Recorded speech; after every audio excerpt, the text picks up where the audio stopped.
The fact that the attendance is still very high shows that there is a real interest in what we are presenting here around data, use of data for analyzing higher education research policy.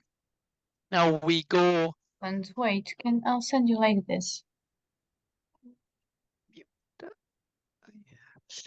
We go to an important topic is the relationship between academic seniority and scientific production within higher education institutions. There has been an effort by OECD and then taken over by the European Tertiary Education Register to provide data on seniority level. And the presenters today, Özgür Kadir from Middle East Technical University and Pedro Pineda from University of Bath did a huge amount of work in finding all possible data on seniority of academic personnel so that they could really provide empirical and quantitative evidence to this issue, whether institutions perform better when they have more senior or less senior personnel, which is of course obvious relevance for higher education governance and management. And we have a distinguished discussant, Marek Kwiek, University of Poznan, a high specialist of studies of academic personnel. The order of play, first I will give the word to Pedro and Özgür for their presentation. They promised me to stick within 40 minutes at the absolute maximum. Then Marek will play his role as discussant and give inputs, which is particularly important because this is a draft paper. And then we will open for a more general discussion.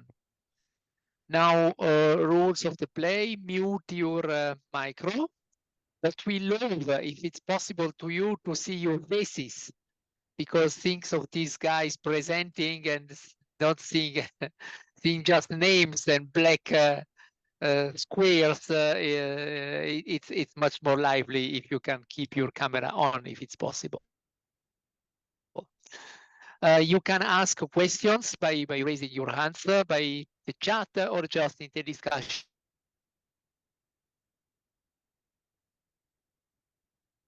By opening it. All this said, I give the word to Pedro for presenting. Thank you.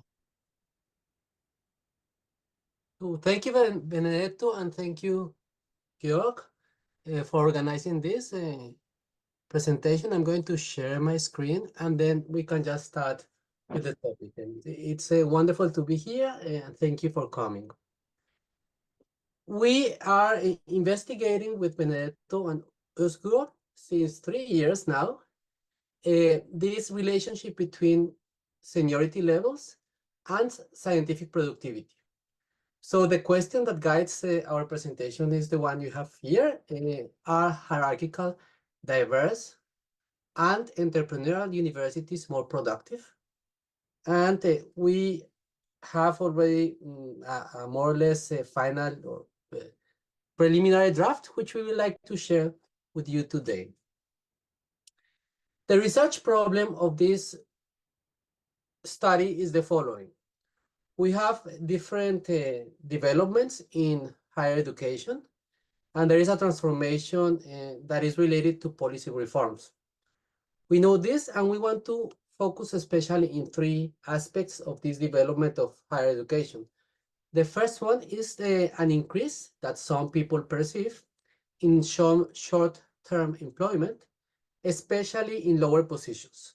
So in other terms, if you have more short-term employment in lower or junior positions, then you have more vertical academic structures. You have few people at the top of a triangle of hierarchy, and then you have a lot of junior scholars working at the lower part of the hierarchy.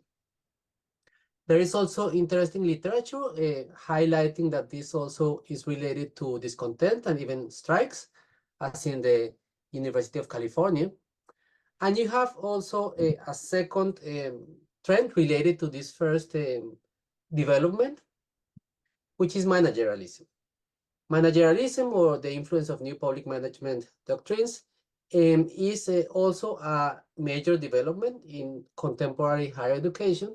And we're interested in seeing how this development is related to performance-based funding and to science. And as another aspect of managerialism, we're interested in seeing how university expansion, if it is occurring, also affects or not, and in which direction it affects scientific production. The third aspect of reforms that we are interested in studying is the diversity of the faculty. There are interesting developments in terms of policy trying to bring better balance in gender, and there are different policies trying to bring more women into the faculty.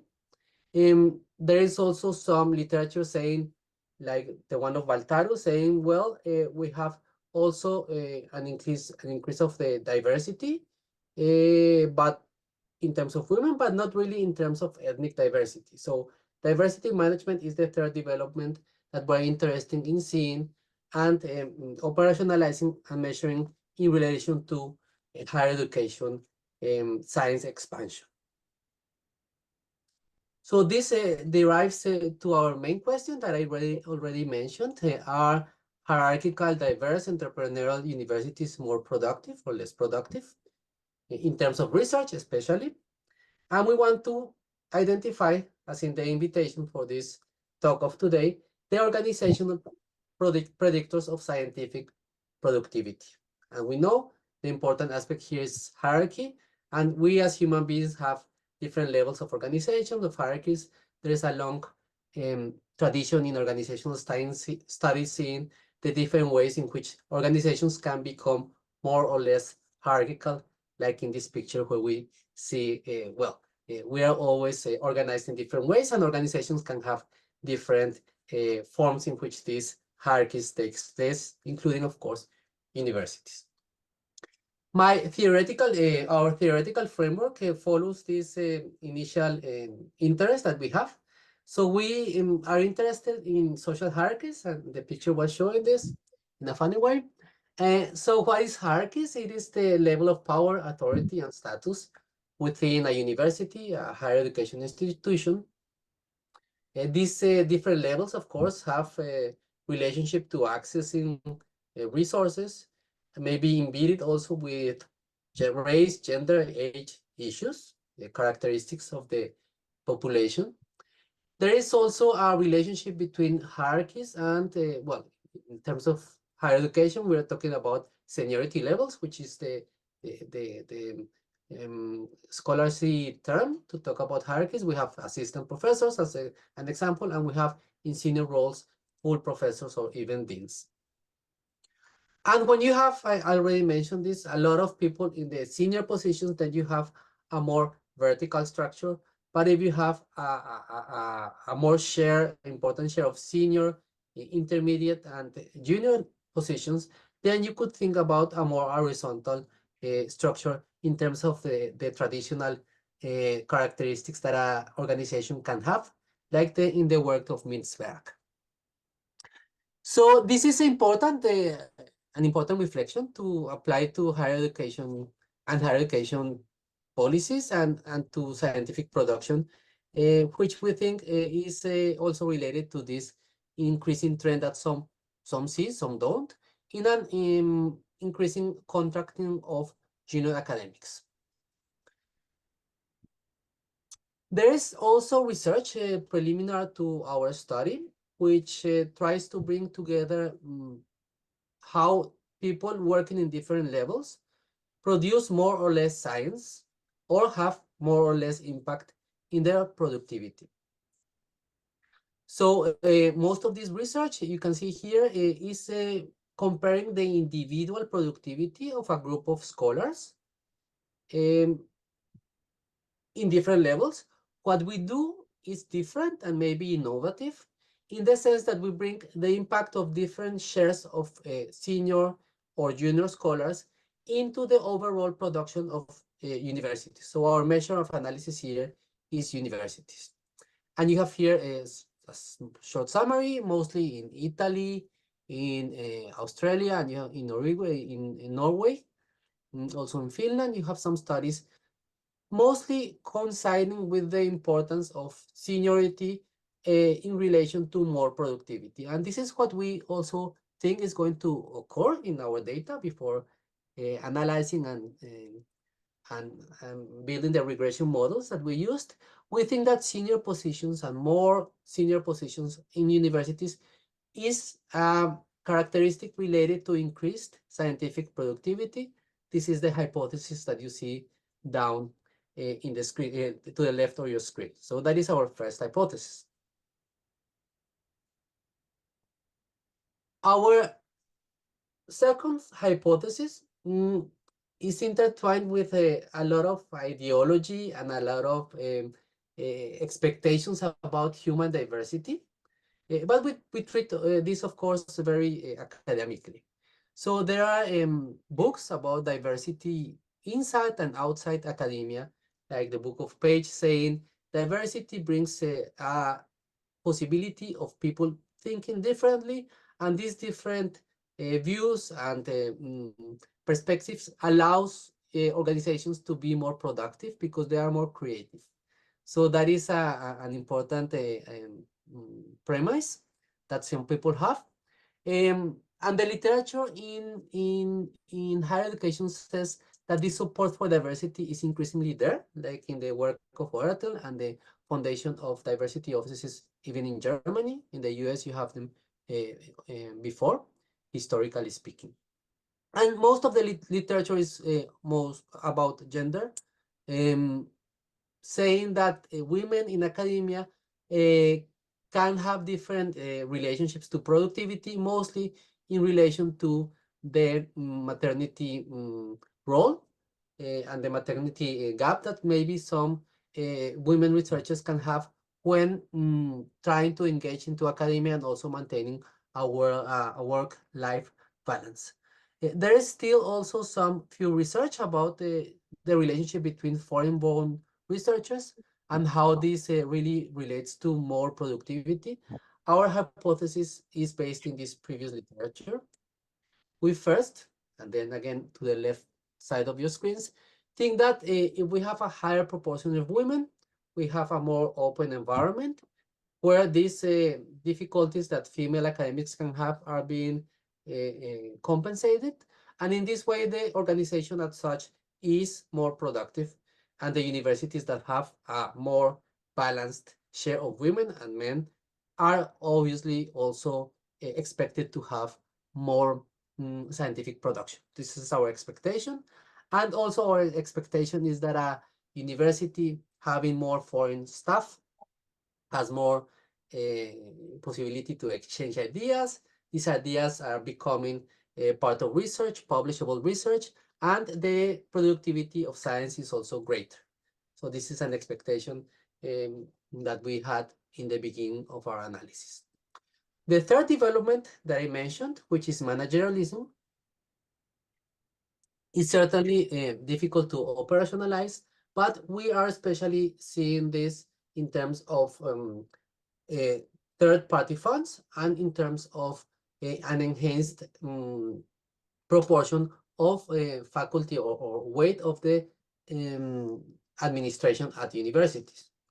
So this is a debate linked to the classical work of Burton Clark, where more entrepreneurial universities, more managerial universities, which have a type of administration closer to the private sector, which is also related to market-driven approaches, are also in most part of the literature related to an expectation that they have a more scientific and more productivity in the different dimensions, including research.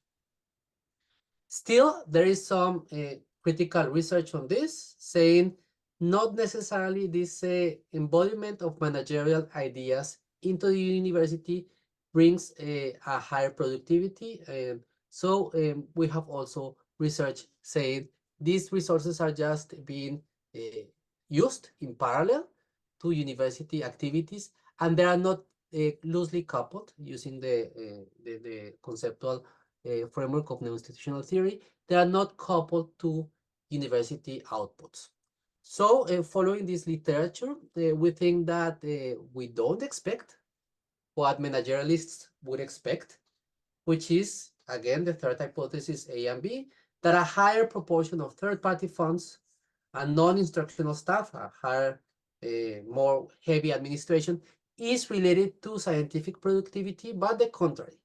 Maybe if we have a university as an hypothesis that is very much investing time into applying third-party funds to third-party funds, and maybe a very heavy administration and costly, maybe this is a factor that is unrelated, or at least even affecting negatively scientific productivity.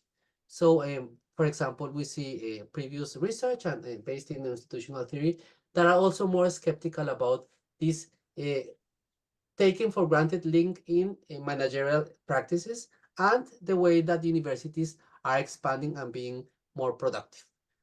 Also the work of Benedetto Lepori and Jürgen Enders and Blake Clear say that new public management and these managerial practices can have different dimensions, not necessarily a university or a higher education system that follows one of these dimensions is necessarily also taking for granted other dimensions of managerialism. So maybe third-party funds and non-instructional staff are not so closely related to each other. We're going to see this through our data.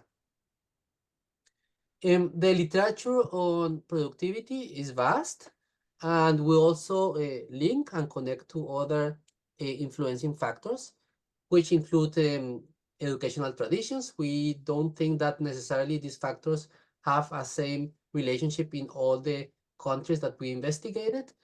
So we did make separate regression models for each country that we had enough data. So we do think educational traditions matter. We also think that funding levels are important, of course, more funding, more resources, and more research.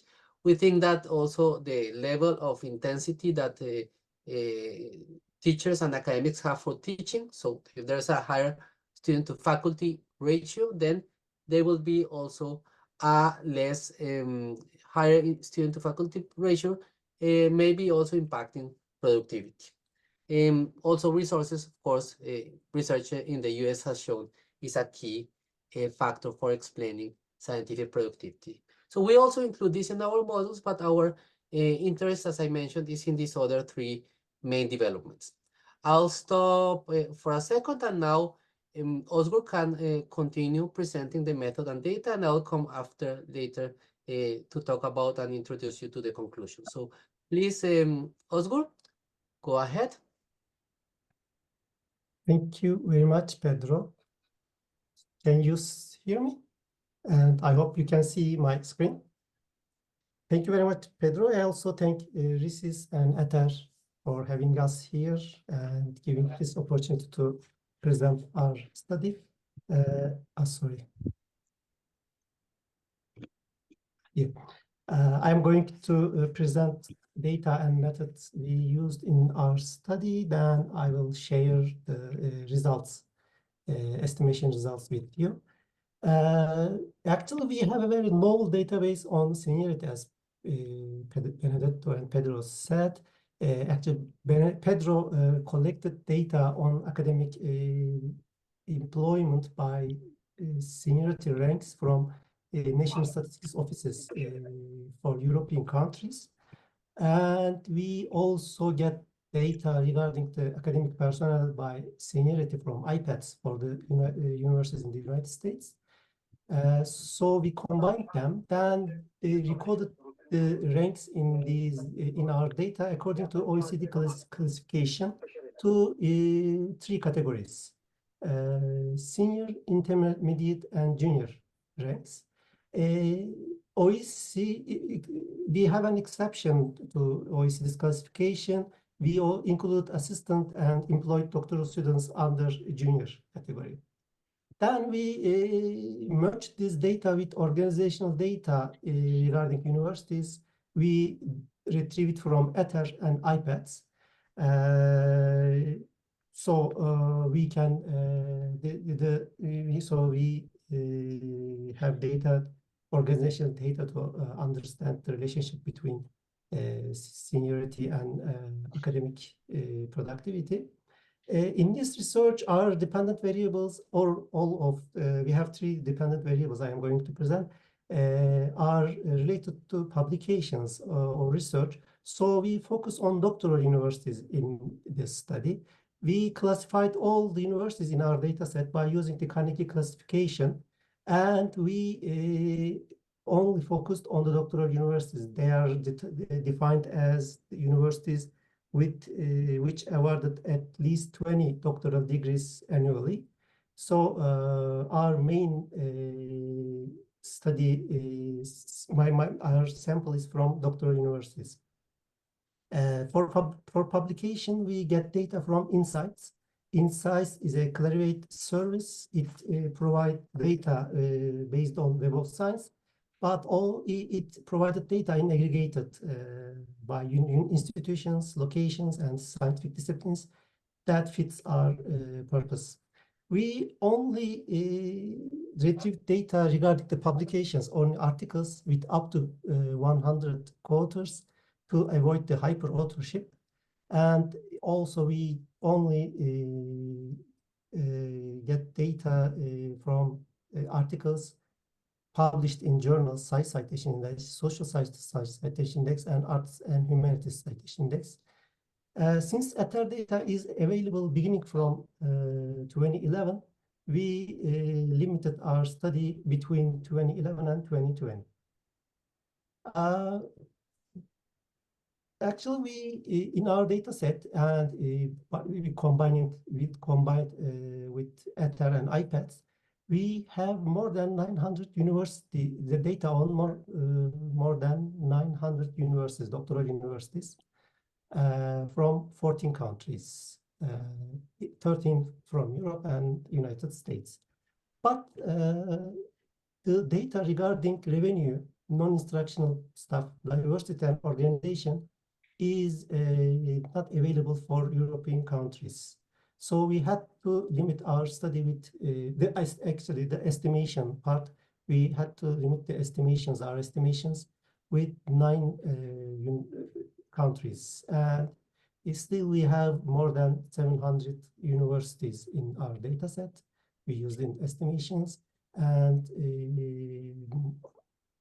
for about more than 400 of these universities are from United States.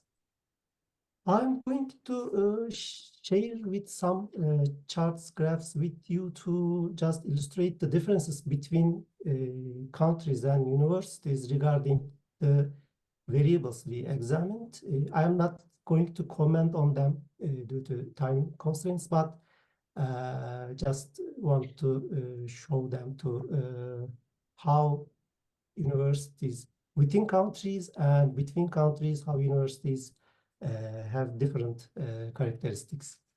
So here you can see the scientific production by country at university level. So we have I hope you can see my pointer here. I don't know. Can you see here? Yeah, here we can see some one extreme outlier regarding scientific productivity. It's that observations belong to Harvard University, and Harvard is an extreme in the US, even for the other universities in the doctoral universities in the United States. Here, that graph shows the publication productivity we defined as the number of articles for academic staff published in a calendar year. So here we have more outliers, but we see that the European countries is close to each other regarding the publication productivity per academic staff. I think the outlier points in UK belongs to. By the way, I should have noted that all data, all graphs show the data from all years. We pulled all data together, so we have more than one observation for each university in our data set. So the point outlier in UK as outlier is, I think, belongs to Cardiff Metropolitan University. I don't remember the Italian university, but I think it's very difficult for me to recall its name, but we have some outliers. For citations, we used category normalized citation impact is calculated by insights. It's the ratio of citations of a document get by the expected citations normalized by year, category, subject, area, and document type. So it shows a normalized citation for documents. For an institution, it's the average of the CNCI's category normalized citation index for a year. So we also calculated 3-year moving averages for that indicator because it fluctuates yearly due to citation dynamics. So still we have some dispersion, some countries, differences between countries, but we clearly see that some countries in Europe are lagged behind the other countries regarding the research impact, namely Poland and Turkey. Then our independent variables, or our more main explanatory variables, one of them is senior staff, share of senior staff by country.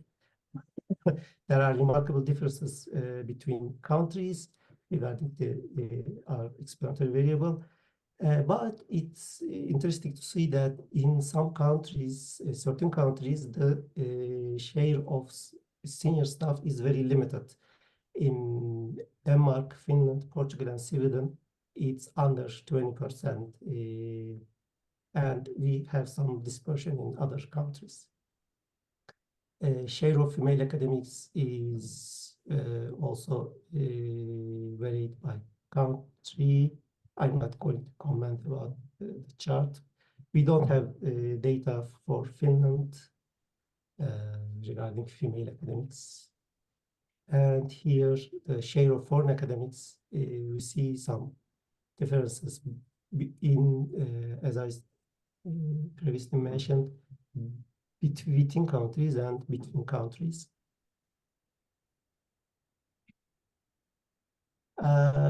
Pedro stressed that the difference between the universities in the United States and Europe regarding the resources.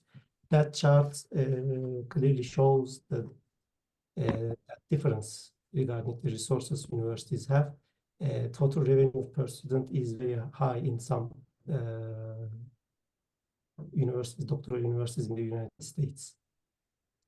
And our other explanatory variable for managerial practices is the third-party funds share in total revenue. It's also have a dispersed distribution by country. And I think it's the last chart I'm going to share. Sorry for having too many charts in the presentation. It shows the share of non-instructional personnel in total personnel. So we know that our data is skewed, particularly our two dependent variables does not distribute normally. So we used Poznan regressions for total publication and publication productivity, and OLS panel regression for citations estimations. You can see the model we used in our estimations.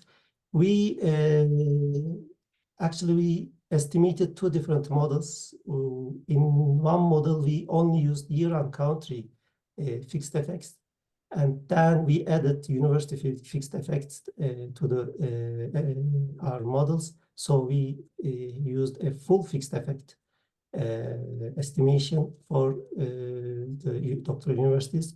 In the presentation and in our study, we focused on the second model we estimated. I mean, model used full fixed effects. Our preliminary tests or analysis show that some universities have influenced our estimations very highly because of their immense publication records. So we excluded Harvard, Berkeley, and Caltech from the dataset.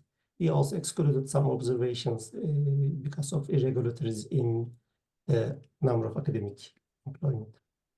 So here you can see the variables are definitions and sources. As I said, are publication data from Insights. Academic personal data by ranking is from National Statistics Offices, and other data regarding the organization institutions we examined are from either ETER or IPEDS. Here, the descriptive statistics, you see we have very skewed distributions for some variables. Correlation table and results. I am going to skip the tables, the regression tables. If you like to see, we can share with you or focus on them later. But we have a summary table for the regressions. I'd like to talk about that. Our estimations shows a positive relationship between share of academics at senior ranks and doctoral universities and their scientific productivity or research production. But that affects vary by country. And also we couldn't observe an impact of share of senior researchers on research impact in all countries we examined. I think I forgot to tell that we estimated separate estimations for 6 countries: Austria, Switzerland, Germany, Sweden, United Kingdom, and the United States, in addition to our full sample from 9 countries. Increase in junior ranks negatively affects the research output of doctoral universities in some countries, but US, we have a positive relationship between total publications of a university and the share of junior personnel. The effect of junior personnel on research impact is also vary by country, and we don't observe a relationship between some countries. We couldn't find a positive association between an increase in share of female academics or female faculty in doctoral universities and their research output, but we show that the presence of female scholars has a positive impact on research impact in some countries. In Austria and Switzerland, we found a negative association between the share of female faculty and research output. For the diversity in terms of nationality, our results generally indicate a positive relationship between on research output, except Austria and Switzerland. But our results don't indicate or don't give evidence to a positive relationship between research impact and the presence of foreign researchers. About managerial practices, third-party funds generally increase research output, both in total and for academic staff. The only exception here in our dataset is Germany. The effect of third-party funds on research impact is more ambiguous. It's positive in Austria, Switzerland, but negative in the UK, and there is no relationship between the share of third-party funds and research impact in Germany, Sweden, and United States. The effect of non-instructional staff on research also varies by country. An increase in the share of non-instructional personnel is negatively associated with research output in Switzerland, United Kingdom, and United States, but positive in Germany and Sweden.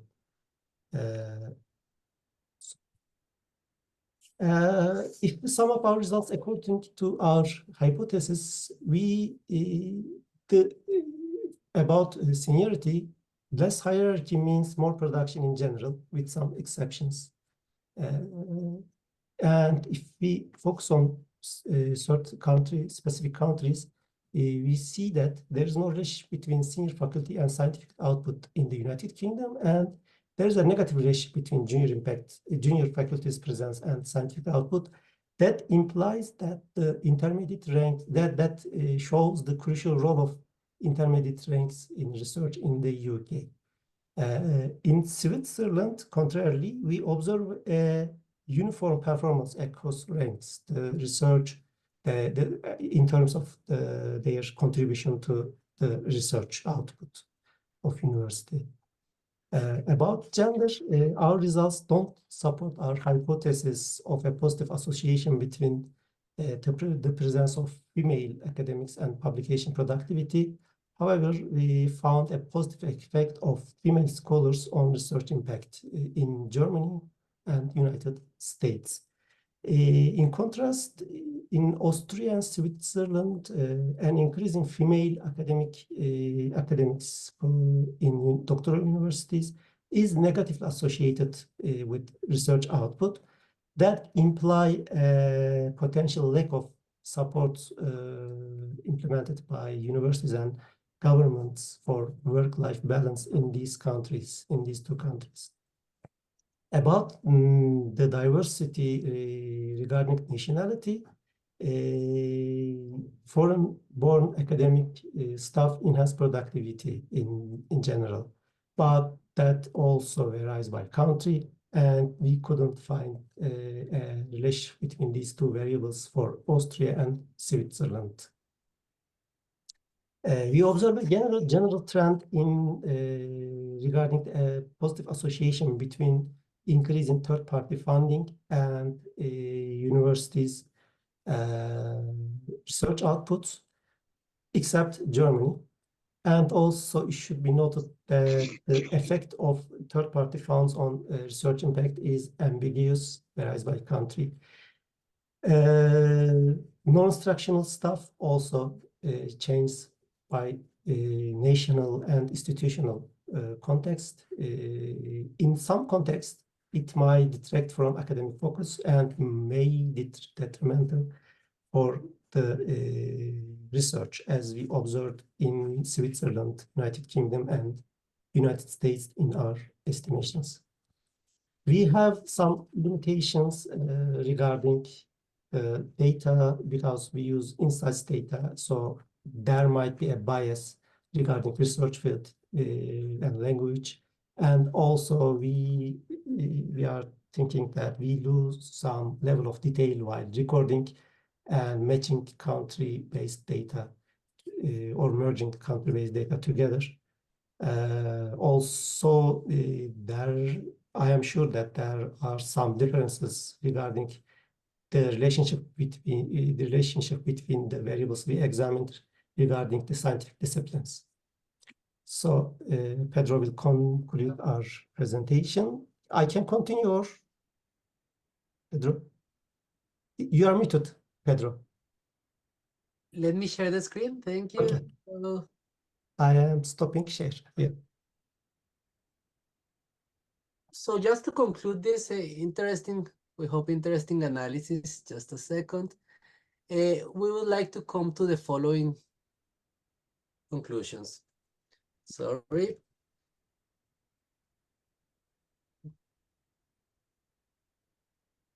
There we are.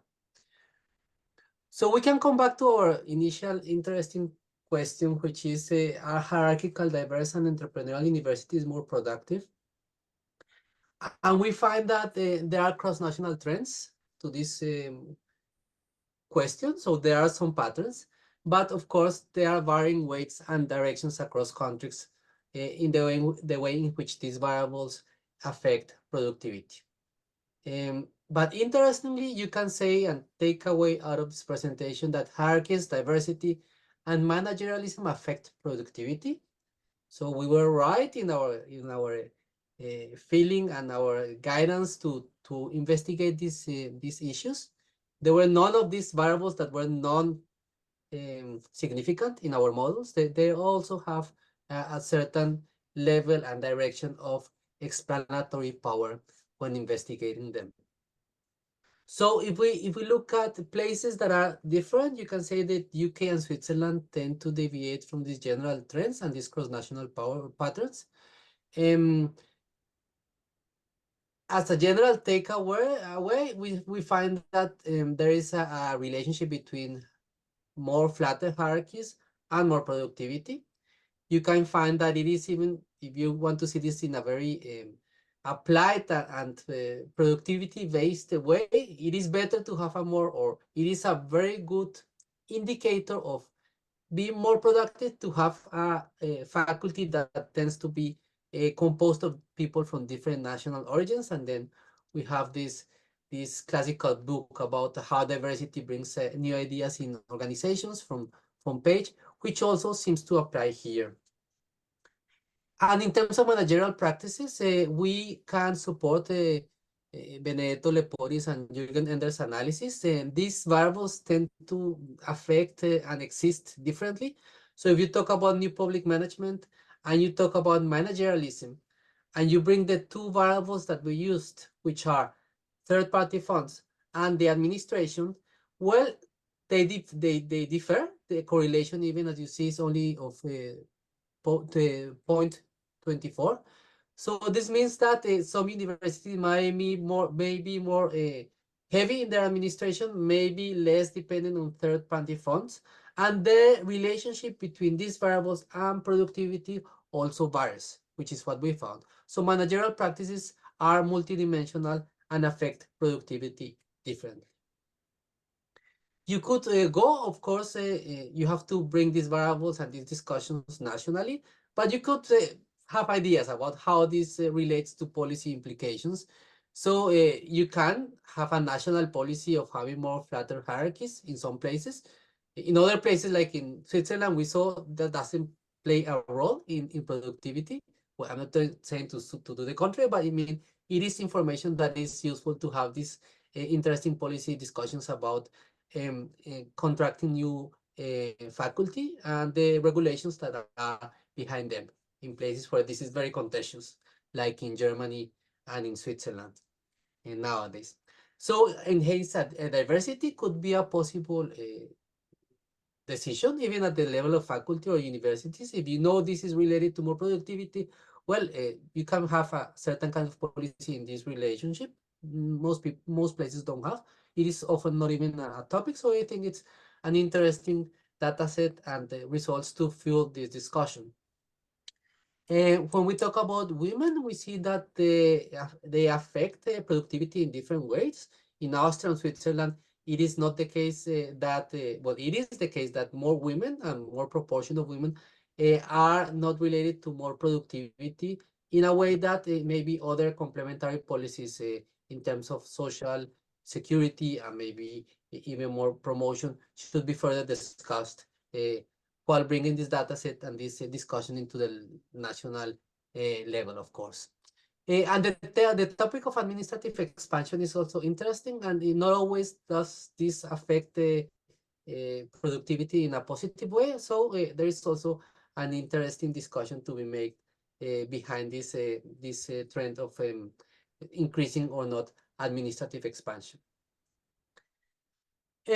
Future research, and in the UK you can have further relationships and discussions based on the data that we found, including that more junior researchers tend to have more impact. So you know, they are paid less, so they are even contributing more to new ideas in a way that this can also have interesting implications for policy decisions. As we just mentioned, I'm almost about to finish that seniority levels, we brought them in total, but They can be different by nationality and sex in different faculty levels. So we need to bring this more fine analysis by faculty and by fields. It's important. And also when we talk about non-academic positions, well, this is a broad category. We are conscious about this. So types of non-academic positions would be interesting to further research. It is not that we didn't think about it. It is that often the national databases are restricted to these more general variables. So maybe this new future research can go along with a more sophisticated development of national databases and of the wonderful work that ETHER is now doing in bringing these new variables for research. To conclude, then this is a very diverse multinational team doing this research. We have this nice quote of Emerson, which is a North American poet and writer who talks about the wheel that must revolve very fast to appear white. So we found interesting results and relationship between nationalities and national origins and productivity. And in a way, we think it is interesting reflection to think that this is also a multinational team, which brought different kinds of ideas and perspectives, which we think also allowed this research to take place, and this presentation also to have this deviating way of understanding seniority and productivity. Thank you very much. Thank you, Pedro, for this very, very interesting presentation. I would like to give swiftly the word to Marek. Good afternoon, everyone. I hope you can hear me properly. It's, I would say, impressive study in terms of its richness, in terms of its policy implications, in terms of possible impact on reforms. I was really fascinated listening to it. I'm just wondering how to, it's probably impossible to turn this rich story into a 8,000 or 10,000 words paper.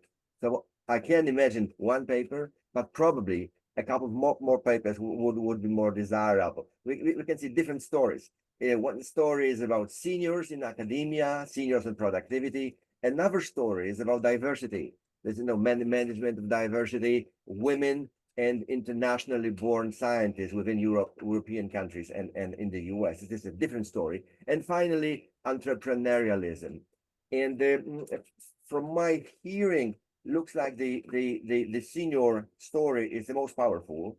The women's story is enormously powerful and also disturbing in its conclusions, especially if you look by country and not in total. So it's disturbing. And probably it was the most difficult to operationalize somehow and to have data about entrepreneurialism. So I would see generally this big story as seniors and productivity within organizations. Are universities with a higher share of seniors more productive? The parallel questions are are universities with a higher share of women more productive? Or with a higher share of internationally born scientists more productive? Or finally, are more entrepreneurial? In this maybe limited understanding of the term, but the only understanding which can be used for this data set, meaning first stream funding. What is the share of first stream funding? Does first stream funding increase or reduce organizational productivity? And perhaps most importantly of all, I can see the enormously novel and enormously interesting translation of past and ongoing research on productivity at the level of individuals, which I'm also a producer of for many years, individuals and predictors of high productivity or bottom productivity or classes of productivity, etc. So what's the translation of those past and ongoing research into research at the organizational level? Because what I want to stress perhaps most of all at this point, we have access to a new data set. I mean, all of us. This is what you did is a story, is a study which can be not easily, but still can be replicated. You choose countries, you choose one country, you choose several countries, you choose different parts of Europe based on different criteria. and you do cross national analysis. You either do total or you do cross national analysis. So I would say this study shows the power of new data. In this case, ether, but we have a lot of new data which are just not easily but still available. It's doable. It took years to compile the data, by the way. It took a decade. Sometimes it takes a decade to compile the data, like in the case of ether. Sometimes it takes years to have access to new data, like if you think of Scopus raw data or Web of Science raw data, it takes time and money to have access to this data. So it's either we do it as academics, which is the case of ether, or others do it for us in commercial companies like Scopus or Web of Science, and we have to finally buy it. Well, at the organizational level, it was relatively easier because you needed just access to insights. But if you want to work at the individual level, individuals in Scopus and Scopus IDs or in Web of Science, it's much more complicated, and you really need to buy raw level data or just raw data sets. So I'd like to stress three notions which we use: academic seniority and productivity. And the third is this organizational level, because it's very unusual because of the data mostly to speak of productivity at the organizational level. Are institutions with more seniors more productive as institutions? You really disregard those, and it's fantastic, disregard those top performers and bottom performers, and all those classes of performers at the individual level within institutions. We just focus on publications, citations, numbers of scientists, and you produce the productivity, which combined with this ether data type of data set, it gives us, well, enormously interesting results. So I would say these traditional questions about productivity are somehow reformulated to the level of organizations. And you have data behind it. So the story is rich. I would say methodologically, it is very sound. It is very sound, provided the type of data you have, it is really sound. Also in terms of literature or theoretical background, I would say it's sharp, and it uses all type of insights from the past literature. Again, to use it within a paper, 10,000 words, it's almost impossible. When you have seniors and women and internationals, and finally this type of Burton Clark's entrepreneurial idea of the university or just first stream funding. I know how complicated it is because I spent probably 7 or 8 years working with Michael Shaddock and Gareth Williams 15 or 20 years ago, doing just studies of entrepreneurial universities. And we're seeking predictors of being entrepreneurial at the individual and institutional level. And finally, we had this first stream funding as the only available type of data for us. So just first stream funding. And you were absolutely right to use it here. Well, what is interesting, the scale, new data set and the scale. Without ether, you just can't do this.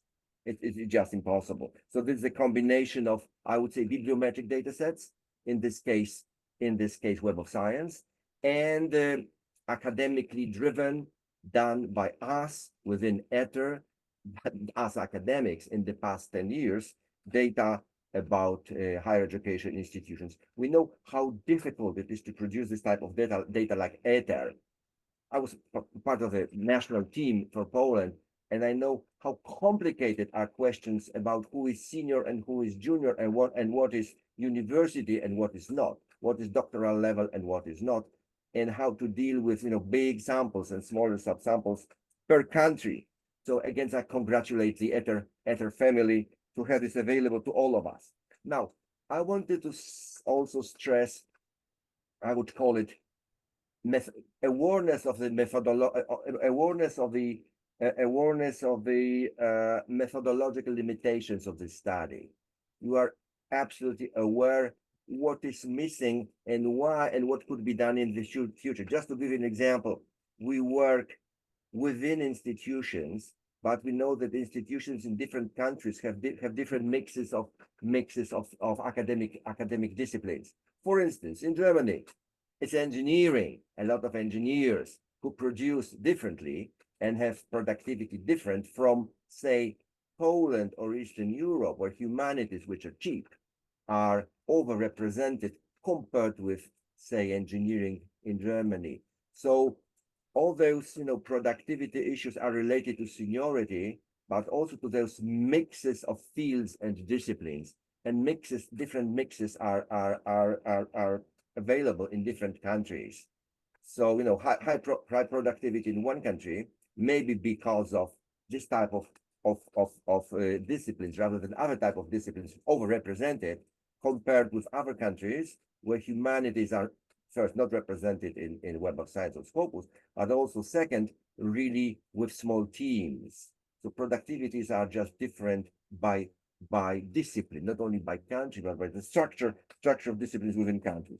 Now, I wanted to stress one more thing. It's usually like we start doing a study and we focus on model or on models. And in this case, we have to admire both the descriptive statistics and the figures and digest the figures. We didn't have enough time, but we would have to digest the figures and then digest the models. I would say this descriptive type of figures are as important as the model. I was looking at the outliers. For instance, why US is an outlier in productivity and Italy? Why Italy? Is it because of research assessment exercises and, hyperproductivity of Italian scientists in some institutions, as you can see? Or we would never probably imagine the share of seniors or the share of women in those doctoral granting institutions by country, if not the ETER data. We can do some comparisons based on OECD data, but ETER provides new grants. So I would just stress that figures play an important role. And when you go to publications, don't focus only on the model, but remember about the figures with the outliers. And for instance, Poland is an outlier almost everywhere. The correlations for Poland are going in different directions than for all other countries. Why? We know, because there are so many senior scientists who are not as productive as their senior Western European colleagues. So the correlations go in the different direction. Normally, this more senior, high productivity at the level of institutions. In Poland, more senior scientists, the correlation is negative. So I would remember about these pictures because they are very, very important. Now, as I said, a replicable study. Theoretically, we all can access the data, combine the national statistics for some countries, and do an interesting study. So it's just impressive.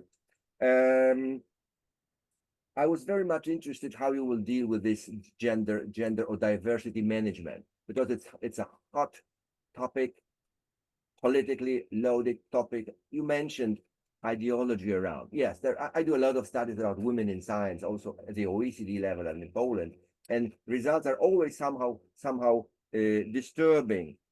Also in your case, in the models, when you look at the level of countries and these connections, which we all believe between the share of women and the share of foreign-born internationals in science, increasing institutional level productivity, you see that at the national level, this is not exactly the case. Usually total works fine. When you look at total, all countries combined, the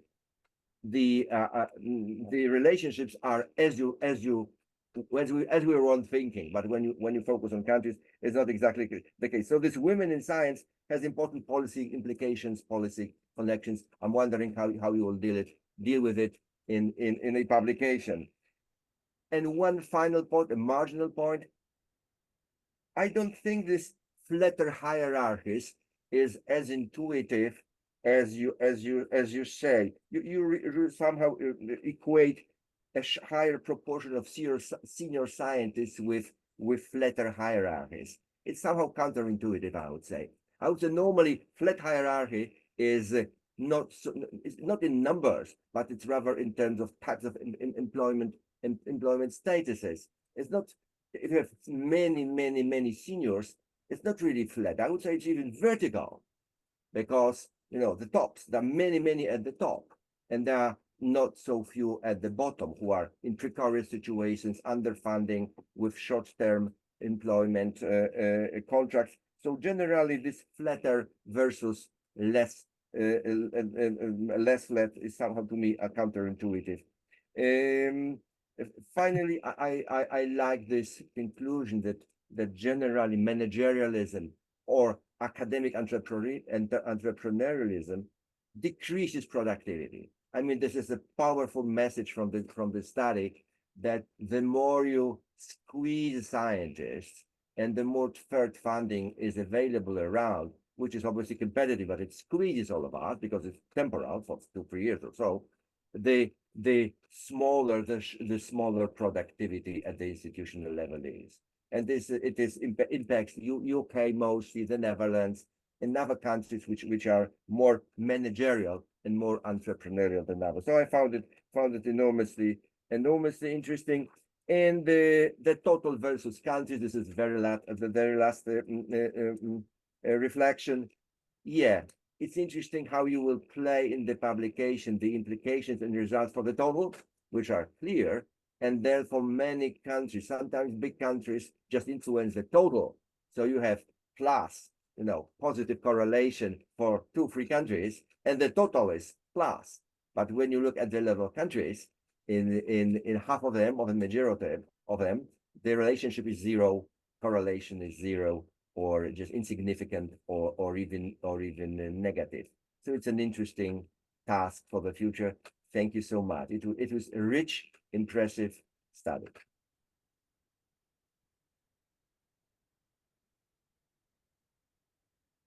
Thank you, Marek. With at the time, I would like to ask the audience to ask their questions, and then to give the word to Pedro for rejoinder, so that we keep some time. I see Claudia. Hi, Benedetto. Thank you. This was really interesting. Lots of data. I think, as Marek said, then I need to go through these calmly, because there's too much to absorb in one go. But I wanted to just mention one thing about the categorization of staff, because you chose the 3 levels, right? But both the Frascati manual on the characterization of researchers and also the European framework is 4 levels, which in a way also corresponds to the UOE manual on tertiary education personnel, because although it considers only 3 intermediate levels, 3 levels for academic staff, the junior, intermediate, and senior, it considers research assistants or employed doctorate researchers as a different category. So if you add, you always have 4 categories everywhere. So I'm wondering if you disaggregate into 4 categories, if this will affect the results. I think it might be worth studying also, because the OECD International Survey of Scientific Authors, I don't know if you're aware of it, I can put it in I'm going to put the link in the chat. One of the things, the analysis of the 2018 results, and I've just put it in the chat, shows that when you compare those on fixed-term contracts to those on indefinite contracts, those on fixed-term contracts tend to publish better. So they get their publications get more citations.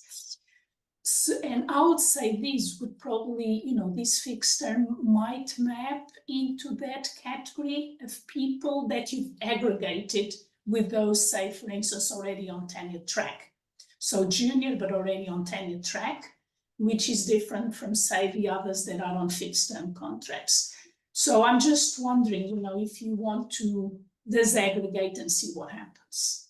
So maybe nothing happens, but I thought that maybe you want to try. So this is one thing.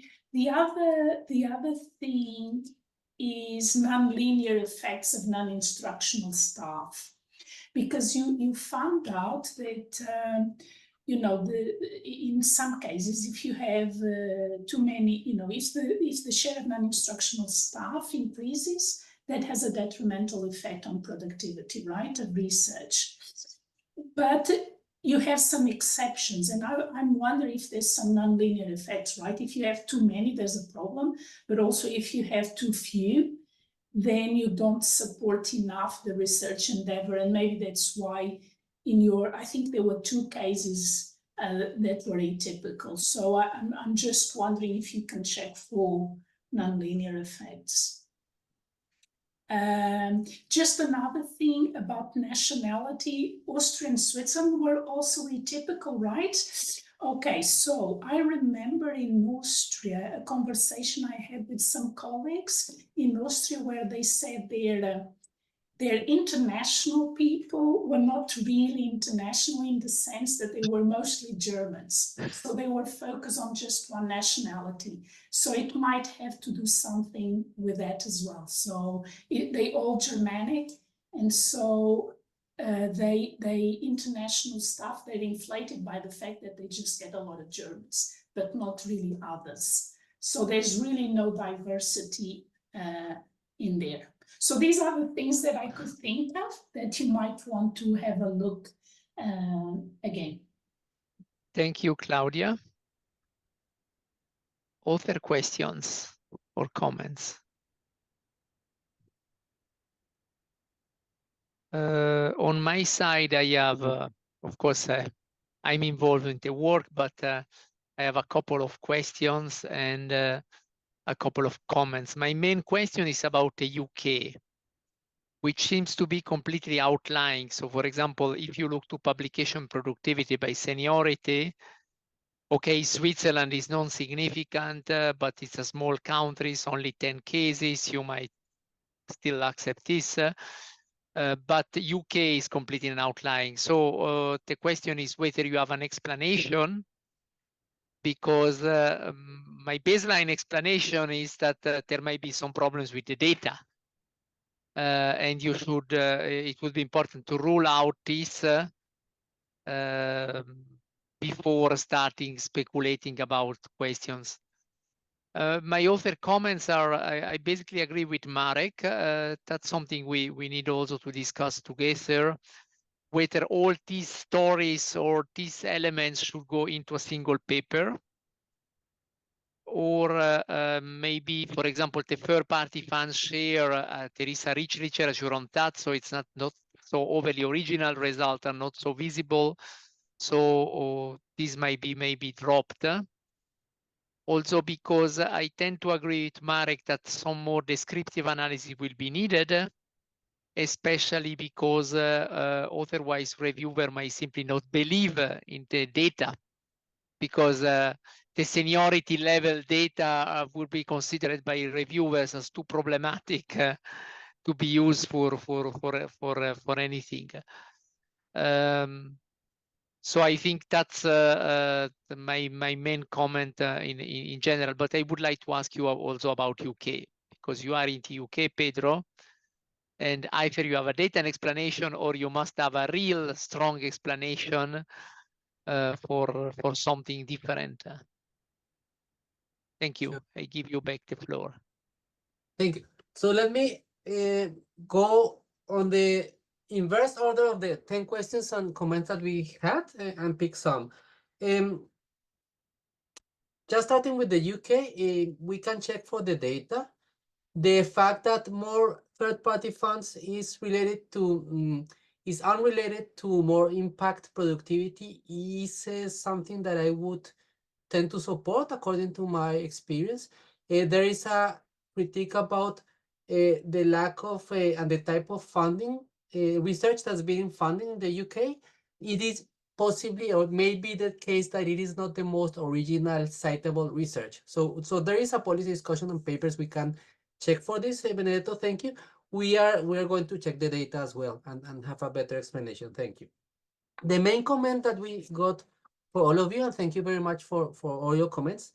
If I don't respond to them, it is not that we didn't take note. We are going to include them in the paper, but I have like 3 minutes. So let me go for the main comment, which is how are we going to present all this data? We had the discussion internally, which is, I think, is a common one for this type of papers, where I thought taking out some variables out of the model and being strategic to submit 3 papers, it's better for our careers in a way. We are still not in the highest positions, as you know, but scientifically, to what extent, if we want to explain and formulate a model explaining scientific productivity, should we just take one of these variables and just make an emphasis in one of these in 3 different models for 3 different papers?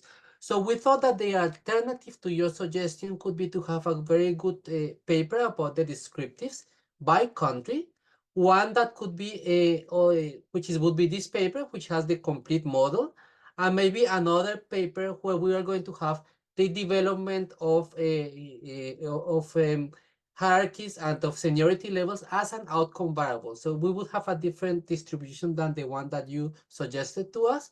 But still, we know we have to solve this, and this is a very important input to see if we go through this suggestion that Marek and Benedetto share, or we go to the original plan, which would be one historical paper with all the descriptives, one with the complete model, which is the one that I presented to you, and one with the determinants of seniority levels, of senior seniority levels in academia. So that would be the way we have discussed this. Thank you very much for this main comment. Claudia's comments regarding the categorization are important. I remember we had tried to do this, and then when you conceptualize seniority levels in 4 or 5 or whatever levels, and then you go to the data, you go to reality. We are going to check if maybe in the 9 countries that we finally selected, we could do this. So that's a very helpful suggestion. Thank you. And the nonlinear effect, which is found of staff, which is found by previous research, as we know, but Baltaro found, no, these other people, I forgot the authors, found that the effects of staff in productivity, staff is being distributed in a non-linear way. So we have to check this again. Thank you for this important remark. The other remark about Austria and Germany, we have to be more explicit about this. Again, we had the discussion internally. We have the argument about different ideas and different innovation going around with people from different origins and different mindsets. Well, Germans and Austrians is not the best example. We avoided to talk about this in terms of diversity, the results, but we have to be very, very big about this in the paper. Thank you for this comment. I think I stop there. I have a couple of further comments, but I mean, it's a lot of things. I think these are my main responses. Thank you. I can add something on Pedro. Please. Yeah, thanks. Thank you very much for your comments. I really share your comments on it. So I am a part of ETAR actually. I maybe should have noted that. And I agree with Marek because we couldn't conduct this kind of analysis without ETAR and other databases. So I also thank all staff making that data available, including Marek, Benedetto, and myself. So thank you very much. And also, I also thank Marek and other scholars working on these relationships. So as Newton said, we are rising on the shoulders of giants, other giants. So thank you very much for your studies that make our study possible. Marek commented about individual and organizational level effects of academic seniority and productivity. Yes, you are right. We thought that there are some organizational, maybe Pedro knows better than me because he's a higher education sociologist. So there might be some interesting characteristics of universities that affect all the production of all academics. Also, the academic scholars affect each other actually. So top performance may be attract other bottom performance to up or otherwise, maybe there is another relationship. And About individual countries, I just want to share I know I shared too many charts today, but I want, here. I just want to share just one. Can you see here? I don't know, because we have too many actually charts in our analysis. We avoided to share too many graphs.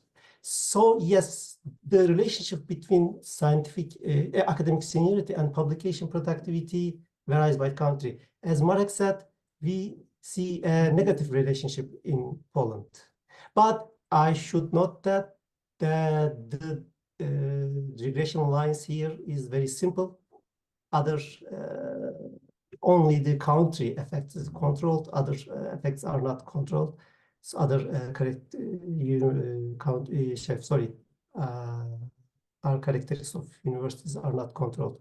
So in Turkey, for example, it increases with seniority, but in Switzerland, decreases. So yes, there are varying relationship between these two variables. We controlled the specialization of universities by including a variable in our model, share of degrees awarded in social sciences and humanities in the schools. But you are very right about the differences between disciplines.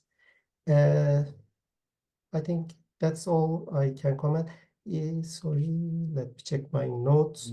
I think we need some qualitative studies to understand the outliers, how some outliers are so different from other universities regarding total publications or publication productivity or impact. Is there some strategies that universities or that academics follow? And I think we can add, Pedro said, we can add another variable regarding the non-linear relationship between non-instructional stuff and productivity in our models. And thank you very much for your comments. I am stopping share here. Thank Yeah, you. so just go ahead, Benedetto, please. So I wanted to ask whether there are other questions. We should give to the audience the option to.